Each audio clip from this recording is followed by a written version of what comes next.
so many dance classes, I feel like you're trying to get the dance right, and either you can dance or you can't dance. But inherently, we can all dance. We can all imagine like little babies bopping to music or little girls twirling around when they hear a song that they like. And then as far as embodiment goes, and one thing that I did want to mention is that sometimes when you're coming into embodiment, and this was definitely true for me, is that it doesn't feel joyful and good right away. You kind of feel all the hurty bits that you were ignoring for so long for a while, and kind of have to sit with your body and become really honest with yourself about how maybe you haven't served and honored your body in the best way for however long that stressful situation's been going on. Do you remember what it feels like to be comfortable in your own skin? Not just confident, but also pain-free, relaxed, healthy, and carefree? Think about the most robust version of your own childhood body. This is what lifeiness feels like. A joyful spirit and a vibrant physical state of being. I'm your guide, Professor Sarah, storyteller, teacher, and wellness enthusiast. Reach into the vitality of your own girlhood to supercharge your grown-up life.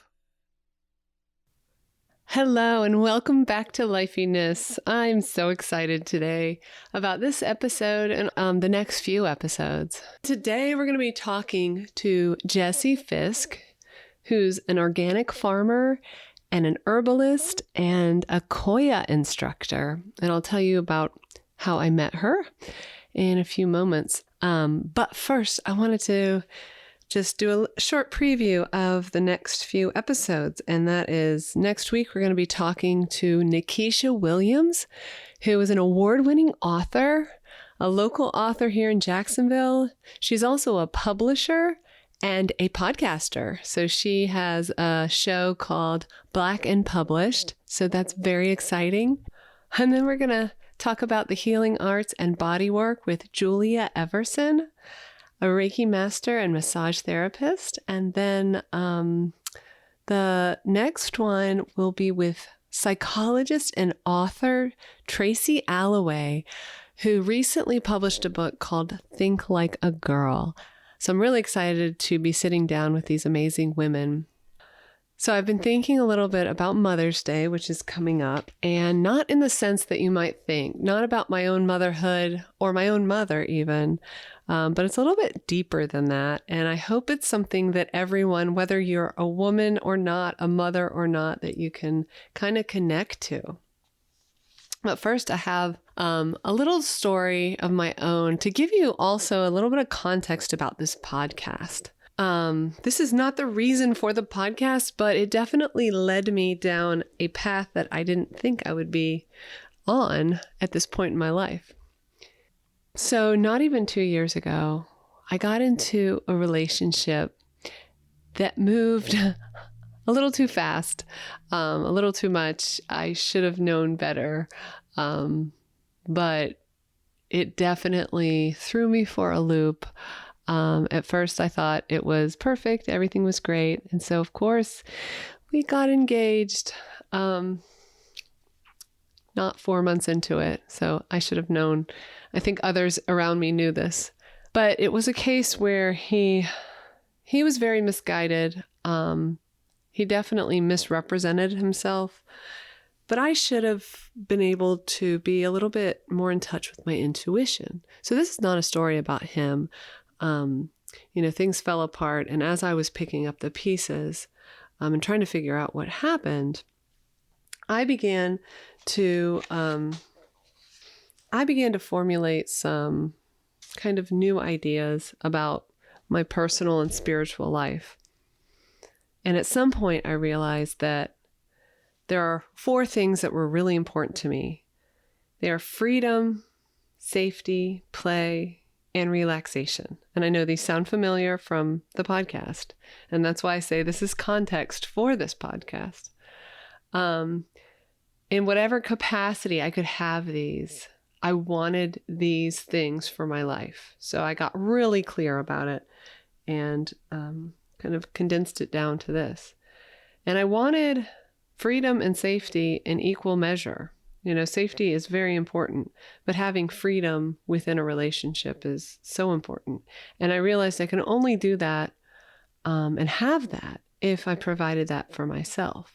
So this began a little revolution in my personal life. So things like not returning texts when I wasn't ready to return texts, maybe not sending out Christmas cards or not feeling guilty about it. I haven't sent out Christmas cards in a long time. Taking naps in the middle of the day, just nurturing myself with good food and exercise and all the things I needed. Self-massage, sprawling out on the grass whenever I wanted to. All these little acts they started bringing me closer to myself, closer to my own desires, and closer to my integrity. So these are things, a lot of them were just very, physical things that I would do, like calming the nervous system, but that helps support a richer and a stronger spiritual life.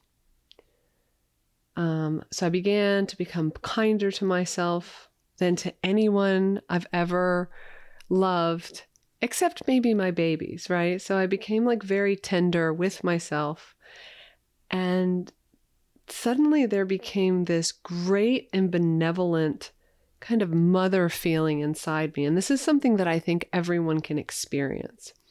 So it was almost like a divine mother rose up from inside me who cradled me and allowed me the freedom and the empowerment that I needed, and also protected me from anything that wasn't good for me, only allowed the empowered masculine energies.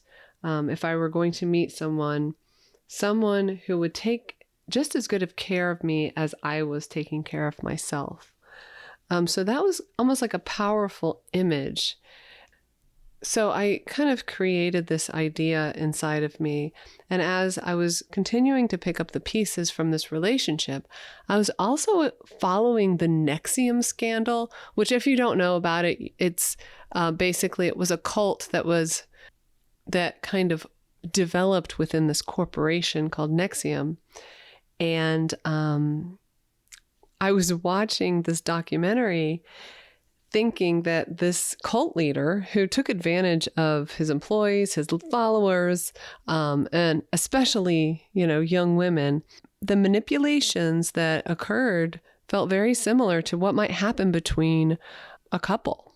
This kind of emotional manipulation. It felt so familiar. So I was thinking, gosh, I really want to talk about this. I want to write about this. I don't think I ever imagined that I would do a podcast about it, and one of the things that occurred to me is that no matter what your belief system is, or your organization, or your job, whatever you rely on for your sense of security, it might be your significant other, you're still going to need to serve as your own guru, or perhaps maybe your own mother, right? Your own parent. Because whether you're into astrology or the Catholic Church, or you're just a big believer in the benefits of capitalism, doesn't matter what it is. Staying in touch with your own divine understanding of yourself is key. And the reason I'm getting into this today is because my guest has a lot of wonderful advice for staying in touch and supporting your body and getting into a space where even when it's painful, you can find embodiment. You can connect to the intuitive powers of your senses, and you can only do that really through practice. Like for me, I feel like I lost connection with my intuitive senses. I did not pay attention to them. And once I returned and I felt cradled, I felt nurtured, I felt supported, then it was really easy to find my way, right? To find my compass. That being said, there's a lot of systems in place. There's families, there's relationships that really can support you, can help you find your North Star, but you always have to be vigilant as your own, I like to say, be your own guru, I'm not really big into gurus or following spiritual leaders necessarily. But if you are going to have a guru or a priest or someone you follow, first and foremost, be your own guru. So in this interview, Jessi, who's a Qoya instructor, she brings up an excellent point that I've completely overlooked so far. In her gentle way, she reminds me that embodiment does not necessarily feel good for everyone all the time, especially like if you've been disconnected or like in pain for a long time, like especially at first. So if you've neglected your body or your mind-body connection for a long time, feeling all those parts at first is going to not feel all that joyful. Maybe you've simply been angry at your body for not being or doing exactly what you want. But what I love about this is that Jessi says we need to remember, this is a Qoya kind of motto, is remember you're wise, wild, and free. It really aligns with lifiness. And, with some of the things that I was saying earlier about what I realized. And that is, you're remembering your own wisdom. You're remembering your own senses, those senses that you were born with that help you stay away from bad people and bad energy and keep you safe, like a protector, like a mother. So I hope you enjoy this conversation with Jessi. So I met Jessi a few months ago after reading a book by Rochelle Schieck, who is the founder of the Qoya movement. I was blown away at how similar Qoya is in some of its principles to the notion of lifiness. So of course I found a local group or a local class, and the only instructor that I know of in the Jacksonville area, Jessi Fiske, and we met on the beach and basically sat in a circle. We talked, we moved, we danced. One of the coolest things was the shaking. You kind of shake your hands and shake your feet. You just kind of shake it all out before you really get into it. There's a little bit of yoga, great music, like wonderful music. So basically it's just free dance, but it's guided free dance. It's almost like Jessi gives you that space to improvise and feel into your body and just kind of return to that divine embodiment. So I think she's doing just wonderful things here with her practice. So thanks for being here. And what is Qoya? So Qoya is a movement practice, and it combines elements of dance, yoga, intuitive movement, and also community connection. So really, and what it's about is getting into your body and thinking more about what it feels like to be moving in your body and less about what it looks like. So you're finding what feels good, what feels authentic. There's no way to do it right. That's one of the things that really draws me to Qoya, is that you can be in the class and there's no goal. There's no one person, even the teacher in the class, that's better at Qoya than anyone else.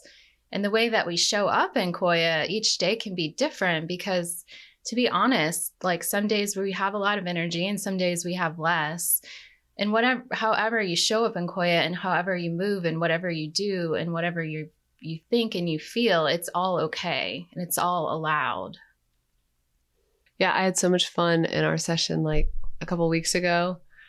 That's exactly how it felt. Like I didn't feel like, I had to look in the mirror and see how I wasn't looking at myself from the outside looking in, but I was feeling it. So, and you had mentioned, I think then, that you went to a retreat with Rochelle, who is the founder of Qoya. So can you tell me a little bit about, I know the history is not very long. It's a pretty recent movement. Can you tell me a little bit about that? Yeah, so the retreat was actually my intensive teacher training that I went to. It was a week long with the founder of Qoya, Rochelle Schieck. And she lives in upstate New York. She developed Qoya about 10 years ago, and it came to her in a vision while she was in the Andes in Peru. And she has always been a dancer and a yoga instructor. And it came to her to create this class that really honored the feminine way of being and the feminine way of moving. So I see like on her website, it says, we remember that we are wise, wild, and free. Wise, wild, and free. Yeah. So that's how we start each class with the phrase, we remember through movement, through moving our bodies in this way that's unscripted and this way that feels good. We remember our true essence is wise, wild, and free. And I love to think about remember as this conscious thing that happens, like literally remembering these concepts, but also remember as in to bring back parts of ourselves that have gone missing over the years. So to remember, bring back in our wildness, bring back in our freedom, and bring back in our wisdom that exists within ourselves when we just take the time to listen. Oh, I love that. That's awesome. That feels, I mean, I just started this podcast like 2 months ago. And when I was in the class last time, I was like, oh my gosh, this is exactly my philosophy. So that feels good. Like, instead of it feeling like, wait a minute, like this is mine. Like I came up with this. It's like, it feels like there's something out there, like meaning like there's something out there in the universe that Rochelle was really like tapping into, that all of us can tap into, because it's just kind of there. So that felt really good. But going back to what you're saying, like kind of like remember, like putting back together, like finding the pieces, and doing it in this improvisational way, which I also love improv. So the two art forms that I have focused on so far in the podcast are dance and improv. And this is dance and improv. That's what this is. But I like the philosophical foundation of it. So with that being said, I want to know about kind of like your own personal history when it comes to like remembering playfulness, like remembering parts of yourself, your childhood self, your girlhood, like how, like, what is your adult history with playfulness? How did you learn to become playful again, or has it been shut down for a long time? Yeah, I think back to when I went to college, and the question is, what are you going to be when you grow up? And I knew that I would probably never have like a job. So part of me really like retained that sense of playfulness from that time. I knew I wanted to work outdoors, and went into like biological research, and finally found farming. And farming was really the thing that stuck, that felt like joyful play to me. I did that, moving around to several farms for years when I was younger, and finally got my own farm and started my own vegetable and herb selling business. And that's where things kind of started to go south a little bit. And I started to lose that sense of play, to be honest. When I first started my business, it really lit me up. I was very inspired. But unfortunately, I tried to grow. My business was very popular. People loved it. And I kind of just sunk into the idea that it should get bigger. I had employees, and suddenly I had to make enough money to pay my employees. So I was spending a lot of time on the computer with marketing and less time outside, and really didn't heed the call of my body that like I was really longing for a change. And eventually that led to burnout and my body breaking down, and not being able to farm anymore. So, and Qoya has really been my sort of rediscovery of feeling into my body, finding what feels good, finding like where I'm called next, and just really being able to listen in deeply, and to see what life has in store for me next from a place from within. I didn't know that piece of it. But that, I feel like that's a cautionary tale. For people who like, it's like you jumped into your passion in a very playful way, meaning like, you just like a child, their work is their play. So your work was your play. There were pressures from the kind of society that we live in, meaning like, you have to make a certain amount and you're supposed to grow each year. That's just the nature of capitalism. But there's so much pressure there where you can like lose touch with what's, what kind of started you on that path in the first place, which is being outside. Can you dig in a little bit and tell me kind of what happened? Like at what point did you know? Because it sounds like you were really listening to your intuition as much as like things kind of fell apart. When they fell apart, you responded. So what happened there? Just a really strong feeling that I just couldn't do it anymore. I struggle with endometriosis, so that's been kind of a lifelong struggle for me. And at that point, when I was finishing up my business, I was in pain more often than I wasn't. So I really knew that like I had to make a major shift in my life, and just really have spent the last couple of years recouping and healing myself from that burnout. That's so powerful, like that self-healing. Because some people don't do that, and they just run themselves completely into the ground. So that's great that you're on the way back. Okay, so as a Qoya instructor, how do you incorporate themes of joyful embodiment and play? Like, specific examples. Like, what are some things that listeners could kind of take away? Like, how do you incorporate that feeling of playfulness and embodiment? Yeah. So one thing that I always say in Qoya class is to think about less about what it looks like. So many dance classes, I feel like you're trying to get the dance right, and either you can dance or you can't dance. But inherently, we can all dance. We can all imagine like little babies bopping to music, or little girls twirling around when they hear a song that they like. So I'm always reminding people to like to change what you're doing so that it maybe feels a little bit better.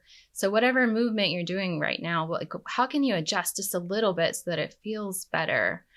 I think that can bring a lot of joyfulness into the movement. Yeah, I love that. My daughter when she was little, and then my son when he was little, like it's like they found the dishwasher and they love the rhythm of the dishwasher. And I always thought that was so cool because we don't hear those rhythms anymore. Those are these, catchy rhythms that don't really like light us up anymore because it's like, it's a dishwasher. But it was so cute.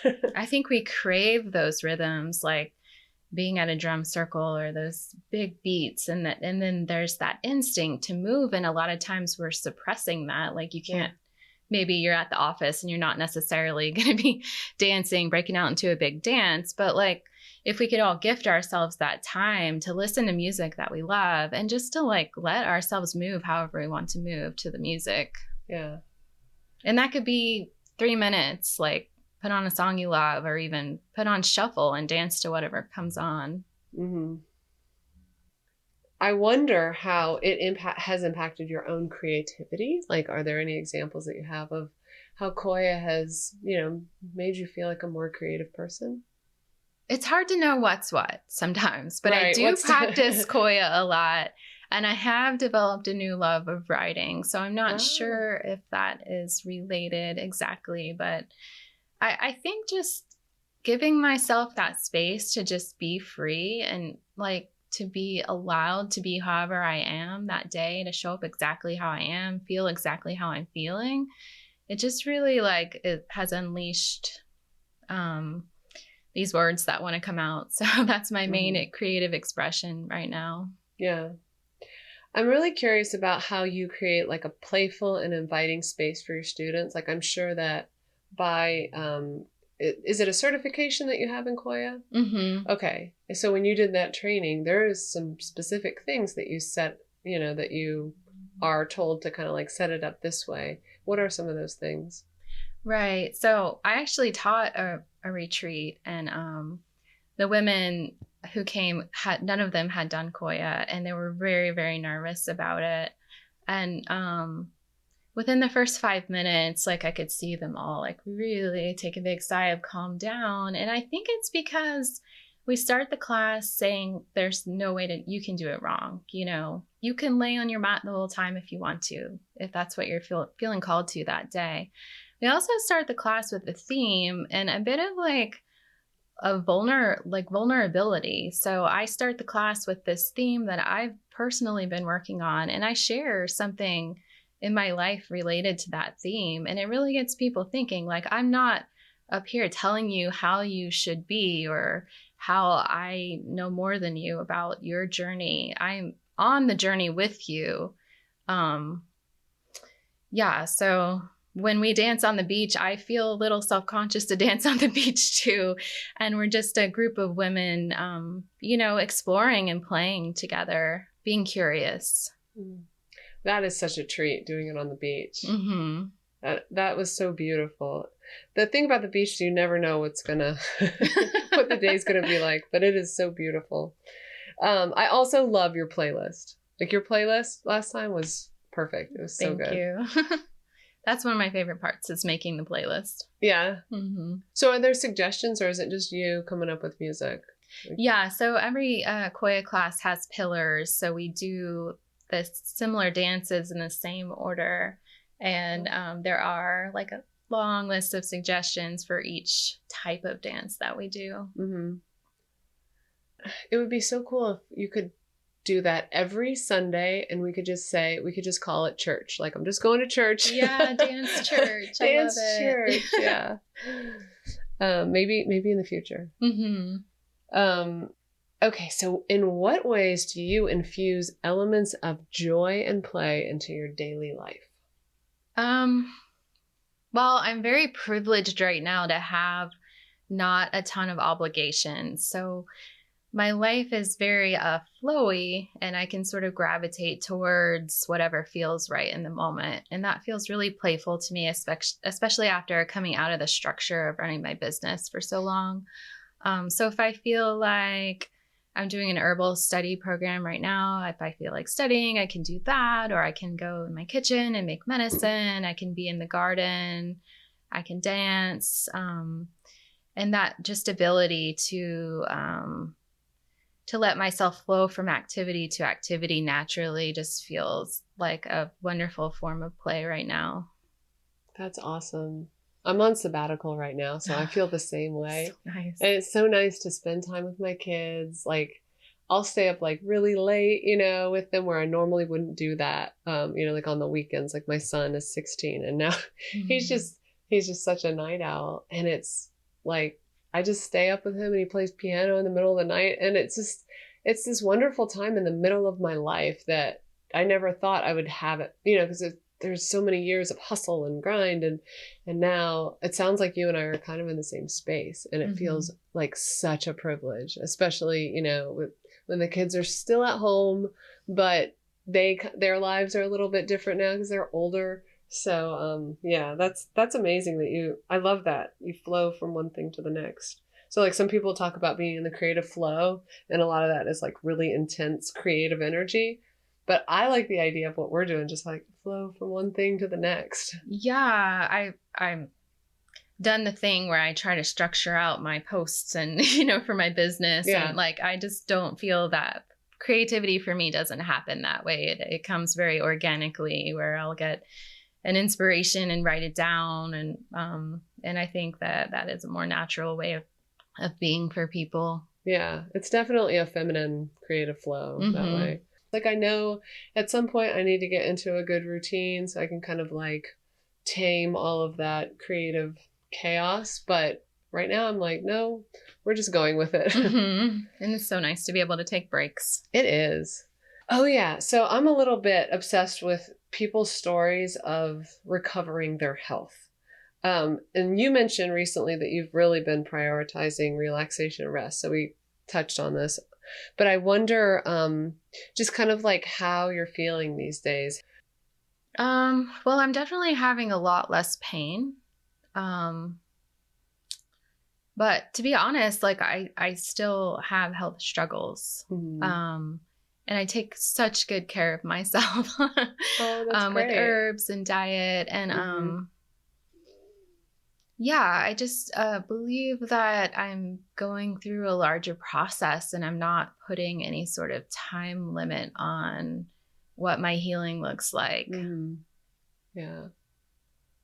Yeah, I know a lot of people who are going through different things for different reasons, a lot of them stress related, but yeah, the idea of having like um, a goal for your weight or a goal for this or that, and then, seeing all this pressure on social media, like, look what I did in 90 days, or look, but Mm-hmm. rather doing it in a more holistic manner where you're like, no, I'm always going to support my body as much as possible. Right. And it's going to take its time to do its thing. And there's all these different phases of life.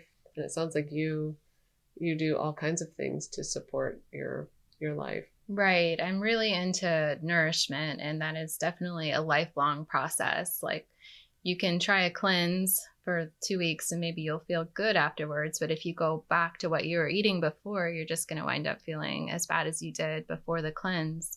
What our bodies really need is constant nourishment and support. Mm-hmm. Yeah. And if you really tune in and start to notice your energy levels without judgment, I think is really the key. Like, some days you'll feel really energetic and creative and want to be social and accomplish a million things. And some days you just want to maybe have a pajama day and like Mm-hmm. stay in and read a novel. And we can let it all be okay. Mm-hmm. Can you share some personal stories about how play, just feeling more embodied, has impacted maybe one of your students or maybe somebody that you met at a retreat? Yeah, I think one of my favorite students who comes to my class all the time has expressed just really difficulty in her work, and comes to Qoya just because it gives her a little like spot of joy and hopefulness every time that she Mm-hmm. comes. And that just really warms my heart that it's able to do that for her. Mm-hmm. Um, I don't know if you've listened to any, or if you remember any specific episode of the podcast, but did any of the content or like the theme strike you as Qoya aligned? Yeah, so of course I had to listen to the one about dance, and I just Yeah. loved her. And I loved the way she was talking about anxiety with that beat. Like, that's Mm-hmm. just really stuck in my head.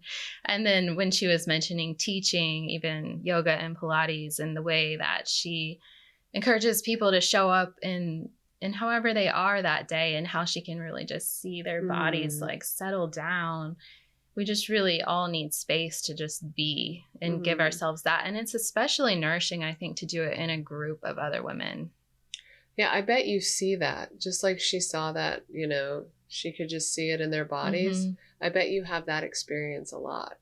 Yeah. So when people first come into Qoya, they maybe are like, this is a little weird. I don't know what I'm doing. And then you can almost see them like come grounded down and be like, oh, this is fun and it feels good. And Mm-hmm. by the end, pretty much everybody's smiling. Mm-hmm. That's awesome. Yeah, you are doing such amazing work by holding space. Like Becca was talking about, I think we were joking about how we just need someone to tell us to breathe or tell us that we can stay still. Mm-hmm. And so basically, you're giving space not only to breathe and meditate and take some time, but to like be playful, Right. right? And to like get in rhythm with your body. Like you're doing so many wonderful things with Qoya. Yeah. And that brought to mind really the shaking part of the class, where we really are just like moving as much as possible and trying to shake it out. That's part of maybe like a yoga class that you wouldn't normally get. And it just like really opens up space and like releases whatever is ready to go, that you're ready to let go of.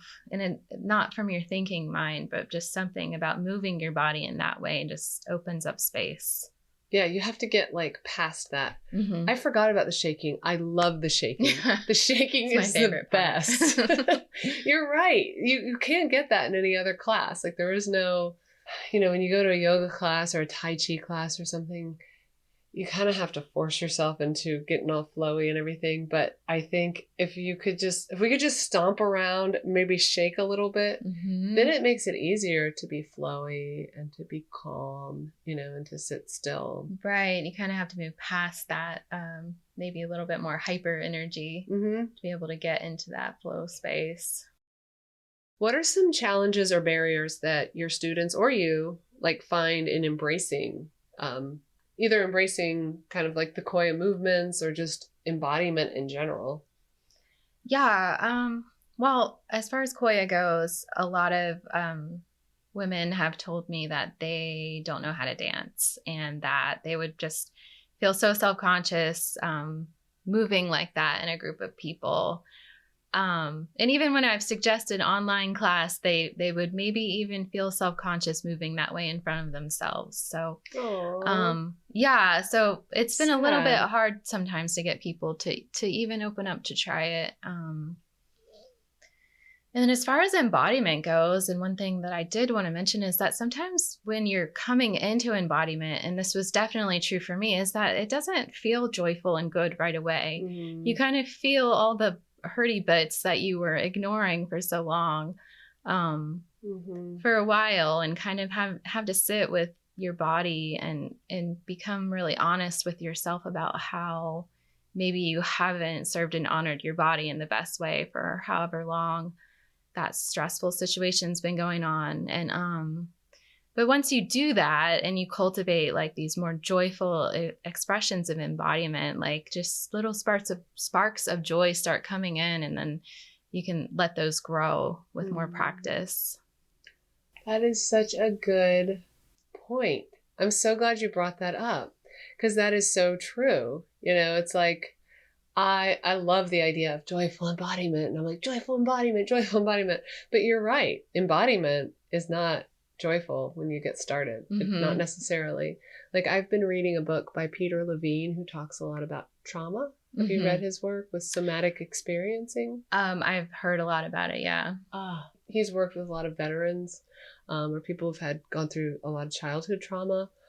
And he mentions that a lot. It's this is not necessarily going to feel good at first. Paying attention to those emotions that are just kind of stuck in your body, or whatever it might be, those pain points. And he has some really cool somatic exercises, such as just humming. They would go hand in hand with Qoya, I think, some of the stuff that he has.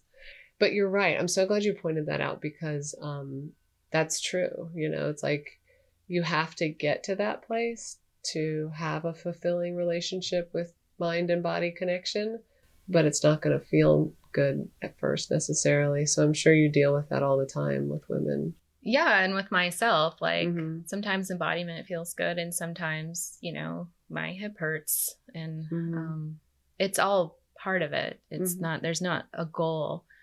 There's no attainment, all of a sudden embodiment's going to feel joyful, but it will feel authentic and true and genuine to yourself.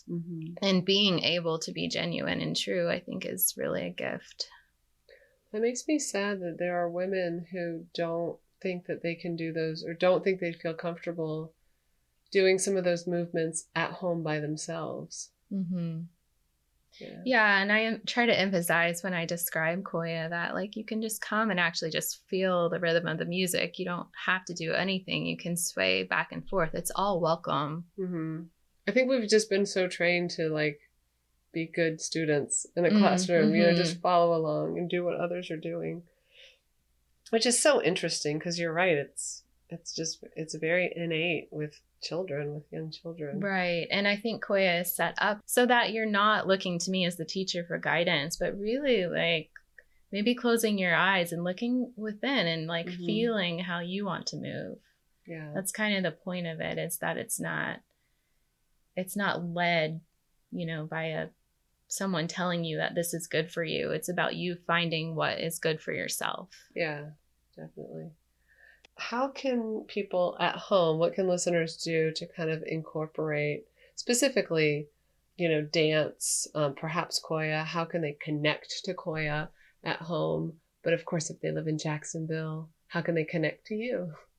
Yeah, so I teach monthly at different places. You can follow me at my Instagram. It's jessi.lynn.fiske, Fiske. For local classes, online classes, you can go to Qoya.love. Lots of teachers are teaching weekly online. But as far as just like experimenting with some of these ideas on your own, you could just put on a slow song and do stretches that feel good, intuitively moving from one position to another. Or you could put on a fast song and just shake it out or do your own dance. A little bit at a time really makes a big difference. Awesome. And I'll definitely put your information in the show notes. Your website will be there and everything. Okay. Well, thanks for being on the show. Yeah, thanks for having me, Sarah. Thanks for listening to today's episode. Remember to follow me on Instagram at Book of Lifeiness. And also remember to be kind to yourself, support yourself, and nurture that inner divine mother who's supporting you. And a happy Mother's Day to everyone.